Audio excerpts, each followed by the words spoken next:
If you're a busy nurse looking for quick and easy ways to boost your finances, stay with me. Today we're breaking down 4 simple financial wins that can put more cash in your bank. These are quick, practical, and perfect for busy nurses like you and me. And these tips have saved me time and money, and they only take minutes to implement. If you're new here, I'm Robie. I'm a nurse based here in New Jersey, and I know firsthand how demanding our jobs can be. That's why I am passionate about finding simple strategies to take control of our financial wellness that can put more money in your pocket without requiring more hours of your precious time. Let's dive in. Financial win number 1. Automate and optimize your savings. Now, I am a firm believer in the saying, pay yourself first. The best way to do that is by automating your savings, and you just need your money to move smarter. And here's how. If your paycheck hits your account, set up an automatic transfer from your checking to your savings account. Most banks have an online or an app feature where you can set an amount to automatic transfer. Even or $100 per paycheck to a high-yield savings account. This way, you save first before spending. Add to your automatic savings is your employer benefits. Make sure you take advantage of that. If your hospital offers matching retirement contributions, your 401k or your 403b, maximize it. It's free money and no extra effort required from you. I use Fidelity for my retirement accounts, and it's easy to navigate. It's already automated and deducted from my paycheck every 2 weeks. And if you feel this is intimidating, it's okay to start slow. I started at a small amount, 5%, aim for about 5 to 10% to start, and then every year increase it by 1%. Key takeaway here, let your money grow on autopilot. You will just see your money grows over time. Next to our second win, use a cashback credit card for regular purchases.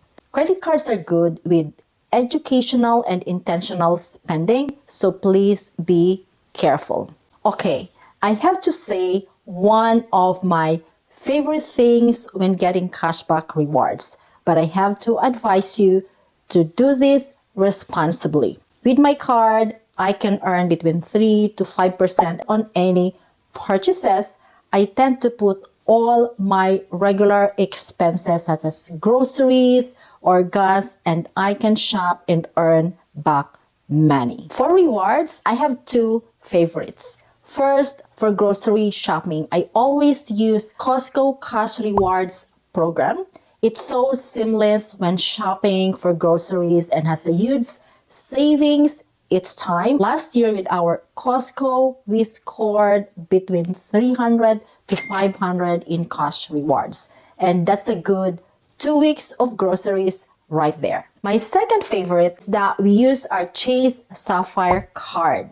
We use it especially for dining and traveling because most of the time when you travel, it's going to be more than 3 times to 10 times points per dollar spent, meaning more savings while you're spending. I remember in last year, I had the opportunity to take an international trip, and the best part, I only paid half of the airfare. It was absolutely worth it. Using my Chase Sapphire card for travel rewards really paid off. Chase offers 5% cashback on travel purchases, and you will also get 10 points per dollar spent on Chase dining, hotel stays, or car rentals. And because our family loves to travel, I scored a great deal on flights, so I had extra cash to enjoy our trip without stressing more about the budget. When you use credit card responsibly, it's always important to pay off your balance in full on time each month, or else you defeat the purpose. You're throwing money out the window. Let me know in the comments if you use your credit cards to earn points and rewards, especially on travel. I'd love to know that. That's it for win number 2. Let's go to financial win number 3. Review and cut unused subscriptions. You will be surprised how many subscriptions add up.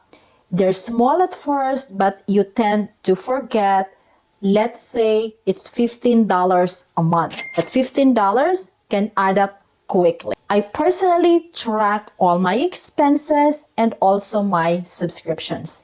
You may have an app or your bank that shows how much you pay monthly. But if not, you can always use your Google Drive as well, and that's what I do all the time. A while back, I had a pretty much frustrating experience. I was going over my expenses and I realized I was still paying for a subscription I was not using. The worst part was that it was costing me $49 every month and I only caught it after 6 months, which meant I had wasted $294, and it was definitely a wake-up call to keep a closer eye on my subscriptions. The key takeaway here, keep more of what you earn by cutting financial leaks or your unused subscriptions, small changes, and big savings. Now, I've got a bonus win for you.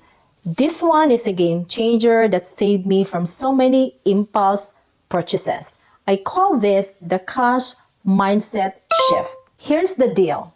If you're thinking about buying something, imagine paying it off in cash. Meaning, you will use your credit card, but you should be able to pay it in cash, not on a monthly payment. If you hesitate or feel uncomfortable about handing over that amount of cash, it's a sign you should probably save up for it first. I learned it the hard way many times because you would thought it's on sale and you have this impulse buy and use your credit card. Unconsciously, you didn't realize you're paying more on credit card interest. Once I was eyeing for this fancy Nespresso coffee maker on credit, it seemed doable. But when I imagined pulling $579 cash out of my wallet, I realized it wasn't the smart move for me at the time because what's the need for another coffee maker when my old one is still working? There are exceptions, big investments like a house or real estate property, those require financing. But for most purchases, if you can comfortably pay in cash, it is better to save up first. This way, you avoid paying credit card interest, which can really add up. Remember, fellow nurses, cash is king, but a clear conscience without credit card debt is queen. If you are not comfortable paying in cash, it might be a sign to reconsider or save up first. I once met a nurse who paid off $5,000 in credit card debt for 2 years, and she accumulated that for shopping. She told me the day I made the final payment, I felt like I could breathe again, and it's just so peaceful that you don't have a credit card debt. It was like being freed from a per diem job I never signed up for, thinking and calculating of the interest I paid. For a quick math regarding that credit card debt of $5,000 with 22% interest for 2 years, your total interest paid $2,200. That's a lot of money. Whereas if you grew that money, put it in your investment for 2 years, you will have an interest gain of $832. Small savings, but it will give you good profit over time. Those are the 4 wins you can do today. We've looked over, automate your savings, maximize your retirement benefits, use your cashback credit card rewards for your purchases, review your unused subscriptions, and your cash mindset shift. Pause before big purchases. Which one are you going to try first? Drop a comment below, and if this video was helpful, give it a like and subscribe for more money, career, and self-development tips for nurses. I'll see you in the next video.